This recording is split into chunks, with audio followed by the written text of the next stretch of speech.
everyone, it's Morgyn from For the Love of Paper, and I am here with my first project using this month's Kitaholic Kits, and I am creating a layout with this photo here. It's actually a photo of a cross stitch I recently made for a friend's daughter's first birthday, so I did frame it and everything, and it had her name underneath, but I've cut that out. And when I saw that we were using these, this collection, that's what I wanted to say, in the kits, I knew that this would be a perfect photo to use for that.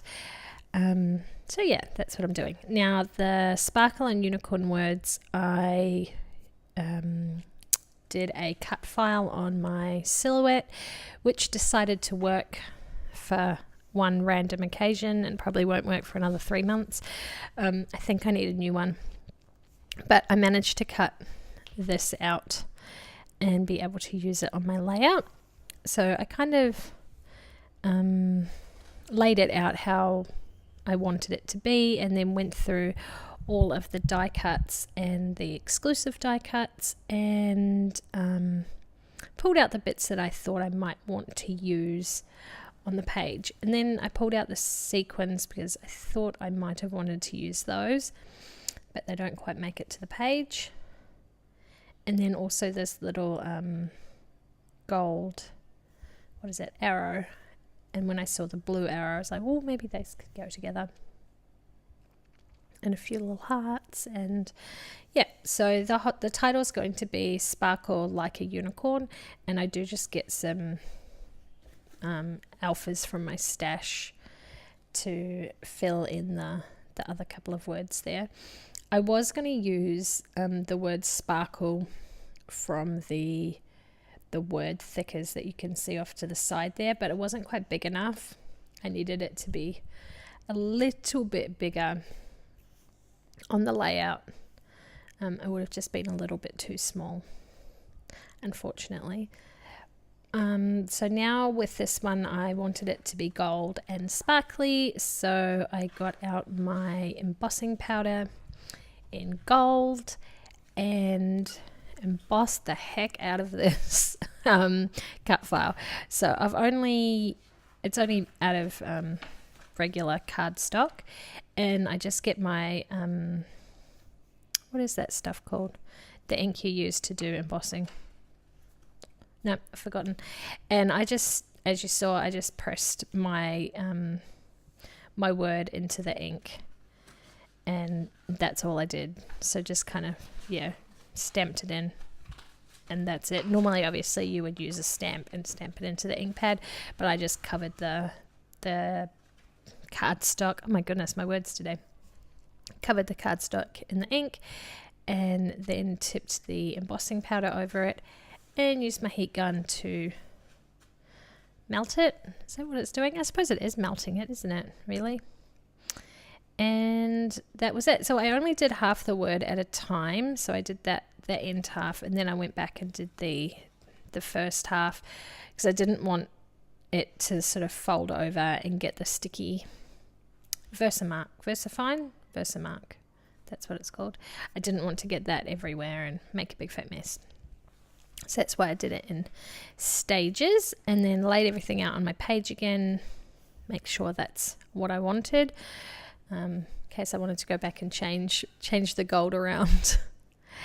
And then I realized that I actually wanted to use the other side of this paper as well, but I couldn't really do that because I was using it as my background piece. So I was a little bit sneaky, and I drew around my photo, as you could see there. Then I trimmed my photo down only by, I don't know, a couple of millimeters on each side, not very much. And so then that was smaller than this piece that I drew around before, and then I cut that out. So then I could use both sides of this pattern paper because I only have one of it. So it's a little way that I could stretch my kit out and use all of the pretty papers, because I really like the other side. the blue floral one. I actually had an idea of a layout I wanted to do for that, but never mind, I've used the other side, so it doesn't matter. So this is what I wanted it for. I wanted it to like mask behind the letters in the word unicorn. So I measured how tall they were, and then I was going to trim out the piece. And I'm like, oh, well, I could use this piece as a photo mat as well. So I was using every single bit of this piece of paper. Nothing was going to be left behind. I use just about all my scraps on this, as you'll see in a minute. So I trimmed out a frame, so I still had the middle bit, and used that as the mat for my photo. And what else did I do? I think I get another, oh yeah, this is my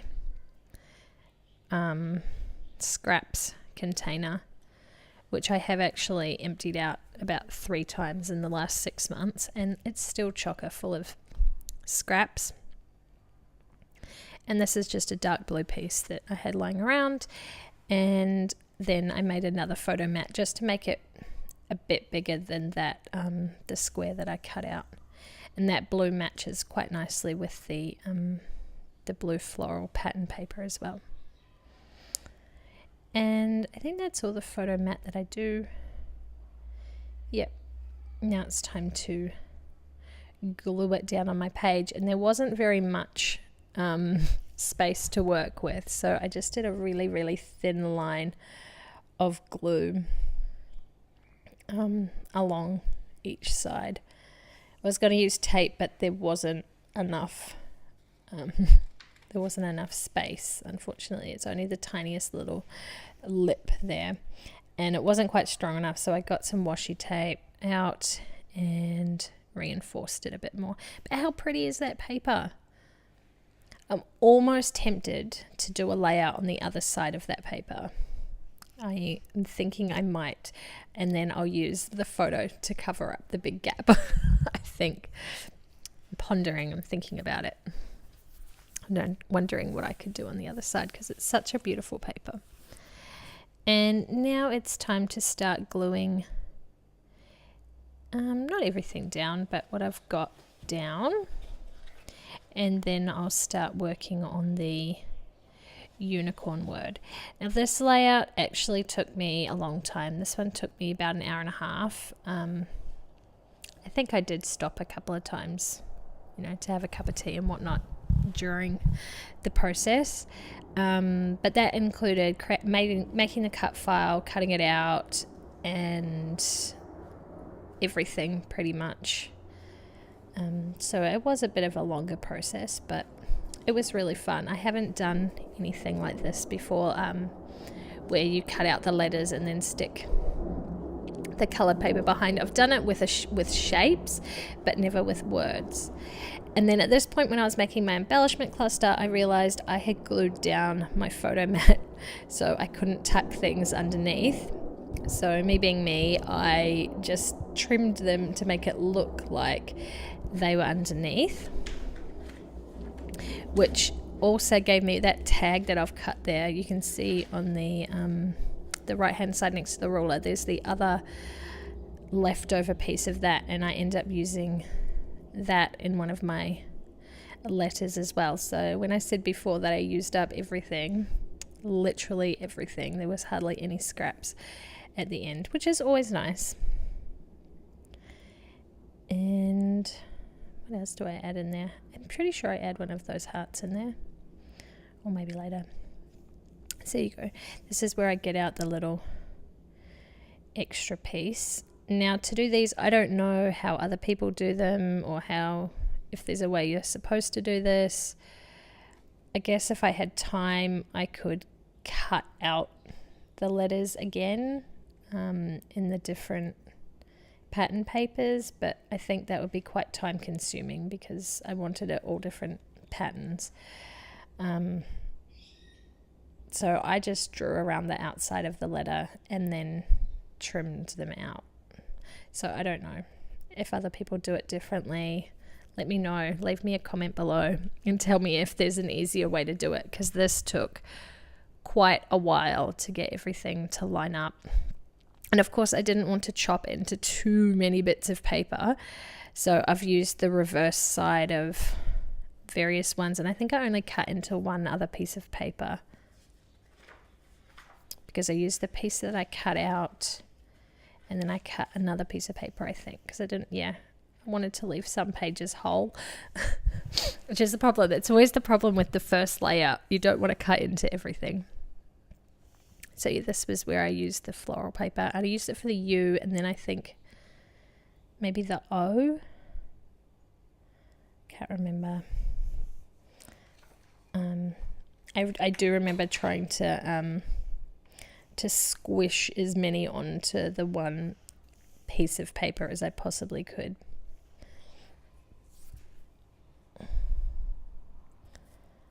But I do like the end result. It was really, really fun. I just wish that my silhouette machine played nicely with me more often and I could use more cut files, because so many times I've gone to cut something out and it won't cut deep enough, or it only cuts half of the words, or it cuts too deep and I end up with big marks in my thing, or the paper's been sticking to the mat, or it does this thing where it'll cut for a bit and then it'll just stop and think, and then it'll cut a bit and then it'll stop and think and cut and stop. Oh, it drives me crazy. And something that should take 5 minutes to cut out ends up taking about 25 minutes, and then half the time it hasn't even cut properly and I can't use it anyway. It's very, very frustrating. So this is the final result of all my cutting and pasting. So you can see which ones I've used there. Managed to get a few out. I'm pretty sure I only used two other pieces of paper and then the other half of that tag. And now finishing off my little embellishment cluster off the side there, I add in a couple of hearts. And I put this one up on foam tape. I also put the butterfly on foam tape, as well as my unicorn word. Give a bit more dimension. And then I wanted to get some chipboard on here as well. I used the little XOXO one. And I don't do any journaling on this. If you've watched my videos before, you'll know I either don't do a title, usually because I forget, and sometimes because I can't think of one. So this one has a title, but it doesn't have journaling. So I can never seem to get journaling and a title on a layout. I don't think I've done that in a while. My pages usually are missing one or the other, or both. So this one doesn't really have any journaling, but I didn't really know what to put. I suppose I could put... this was a cross stitch I made for a birthday present, but I don't know, it seems kind of like it's unnecessary, doesn't need to be there. I don't know, I'm weird. So I ended up adding those little arrows under the word instead of in the middle where I was initially going to put it. And then I work on the and I realize I don't have any K's. How have I used the K's? I never use the K's. So I decided that I would cut this X in half and combine it with an I and make a K. Because why not? And I mean, yeah, you can tell that it's not quite right, but it's not terrible. And I probably won't notice in, 10 years' time when I look back at this one. So there's my title, Sparkle Like a Unicorn. And finishing off the page, I add in a bunch of these stars from this sheet of, what are they? Word stickers? Phrase stickers? Thickers? They're thickers, aren't they? But they're not, it's not an alphabet, so... Word thickers? Is that what they're called? I don't know. Let me know if you know what they're called, what the proper name for them is. So a few of those stars around the place, and then I do a little embellishment cluster up in this top corner. And in hindsight, I probably should have done it in the top right corner rather than the top left corner, just to get that triangle, like the visual triangle, like I've done with the green stars. I've done them in 3 places. I probably should have done, although it doesn't look terrible, but I probably should have done it the other way. Oh well. Never mind. So I used some washi from the washi book. That was a branding strip from one of the papers that I cut into. A stamp from the die cut pack. And then I think I put another wood veneer arrow because we had the wood veneer down below. And I think that is this layout done, guys. Yeah, I just do a doodly border around the outside and call it done. And so be sure to go and check out Kitaholic Kits. There'll be a link to their website and Facebook group below. So go check them out and come and join us on our Facebook group because we're always having fun and chit chats over there. Be sure to leave a like and subscribe if you haven't done so already, and I will catch you next time. Bye.